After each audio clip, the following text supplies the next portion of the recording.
The key to helping teens.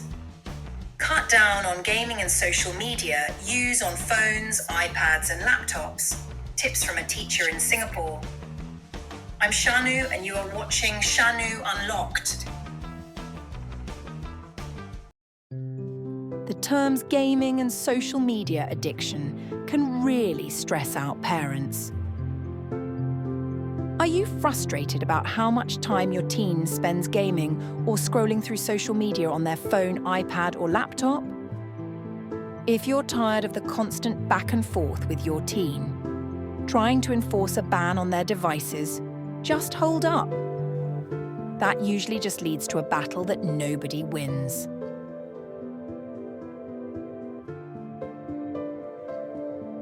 I'm excited to share some friendly tips to help you understand your teens' gaming and social media habits, why it's tough for them to log off, and the best ways to help them cut back on screen time.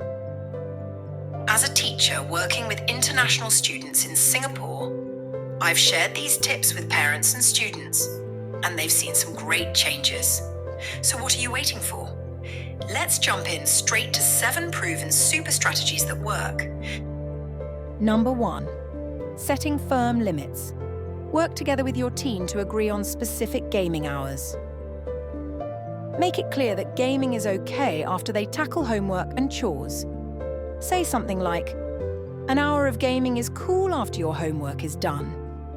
This way, teens feel in charge of their responsibilities.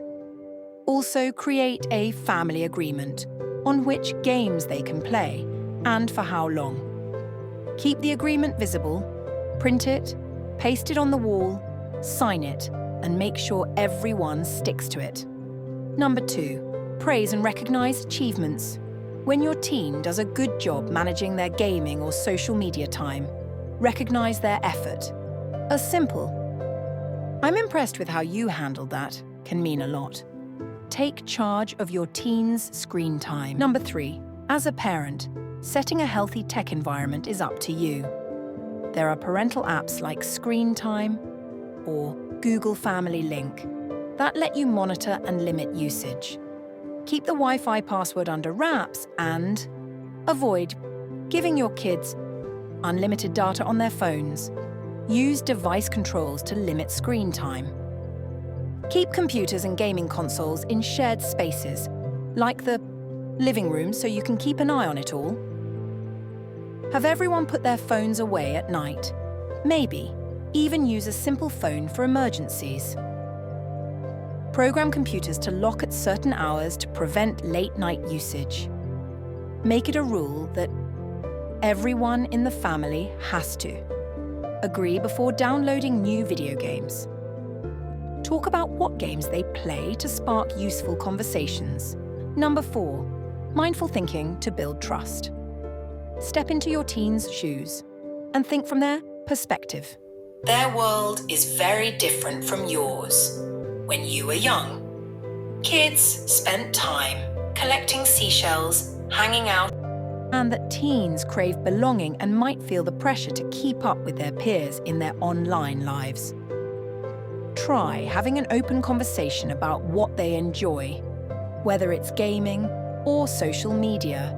If your teen is into gaming, let them know you're interested.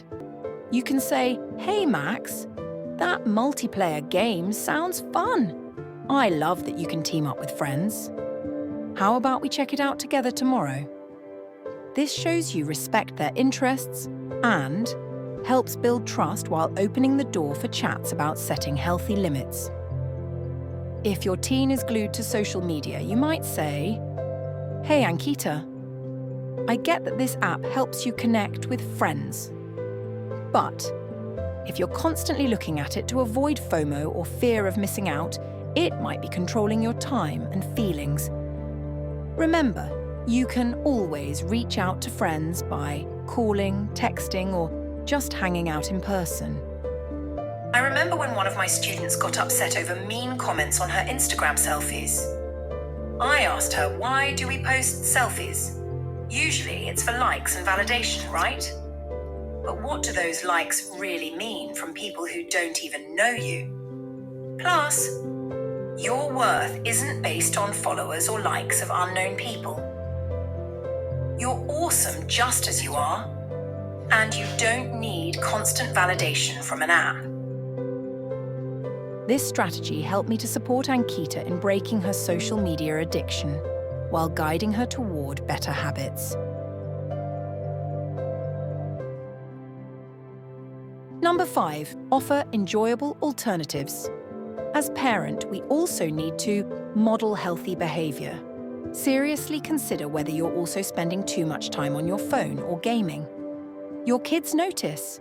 Show them how it's done by putting away screens and set up no-screen rules at meals or in bedrooms. This will let you connect as a family. Replace screen time with activities your teen would enjoy: volunteering, sports, cooking together, or having a board game night. Make these activities so much fun that your teen will want to join in rather than defaulting to screens. To make lasting change, everyone in the house, including you, should cut back your own screen time. It will hurt you not to use phones, but it'll help minimize temptations and show your kid they're not alone in cutting off their screen time. Number 6, be consistent and patient. If your teen slips back into excessive gaming or social media use, try to keep calm and talk it out, instead of yelling or punishing them. Focus on constructive chats while sticking to the rules you all agreed on.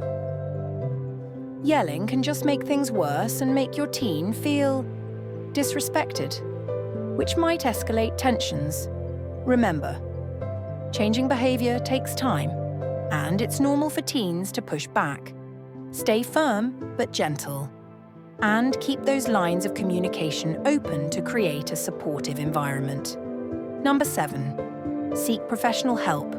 If you see gaming negatively affecting your child's mental health or social life, don't hesitate to seek counseling for the whole family. Your loving, unconditional support can make a real difference.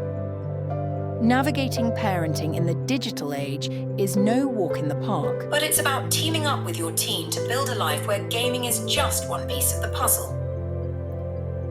Stay patient, change happens gradually, and every little step counts. If you found these tips useful, think about liking, sharing, and subscribing. Feel free to drop your strategies or questions in the comments. We're all in this together. Let's raise tech-savvy, balanced teens, one step at a time.